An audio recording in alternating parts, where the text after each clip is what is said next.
Pantheon at Busch Gardens Williamsburg is one of the best roller coasters in the world. Not only does it have great launches and airtime, but it also goes both forwards and backwards. So today, I want to give my full thoughts on this ride, starting with the presentation. Now this coaster is huge. It's nearly 200 feet tall, so you'd expect to see it from almost anywhere in the park, but actually that's not the case. In order to get a good view of the ride, you have to cross this bridge, which gets you into the ride's plaza, where the only thing you can see is the top hat, and of course that signature backward spike. Here you also have the ride's entrance. The queue line takes you right next to some of the coaster elements, more specifically the final wave turn. Unfortunately, however, the theming in this queue is nothing more than a few posters and rocks, and the station is just a box with some banners. The thing is, this is all okay, because in my opinion, Pantheon has a layout so good that it doesn't need theming. The ride begins with a slow S-bend out of the station, and then the first launch. This launch is nothing special, but it's a fun way to start the ride. After that, you pull into the ride's first inversion, a slow 0-0, giving some awesome hang time. You then have a forceless turn into two wacky outer bank turns. Those first three elements, they're fun, but this is where the ride really gets going.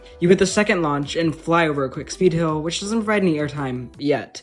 After this, you go halfway up the top hat, rolling back down and hitting the second launch, this time going backwards. You fly over the speed hill, giving some of the most brutal and unexpected airtime ever. You keep picking up speed before pulling up into the 178-foot tall vertical spike. As you climb into the sky, looking straight to the ground, there's not a worry in the world. Until, of course, you begin to plummet right back down to the ground. You hit your final launch and experience that crazy speed hill one more time before you go up the top hat, this time making it to the peak. You plummet down the 95-degree drop and go straight into the massive outer bank. You take this element a lot slower than most outer banks, so you don't get insane ejector, but you get some solid floater at the top. After this is a quick speed hill that whips you to the right and pulls up into the ride's final inversion, a 0G stall. I really enjoy these elements, and although Pantheon doesn't have the longest stall, it provides some really cool hang time. The next element is a set of classic Enderman Blitz switchbacks, which are fun for what they are, but really just a filler element before the wave turn into the break, providing one last pop of airtime. And that's Pantheon. The full ride only lasts about a minute, but for what it does in that time, it's an awesome coaster. You have classic Enderman elements mixed with more modern ones,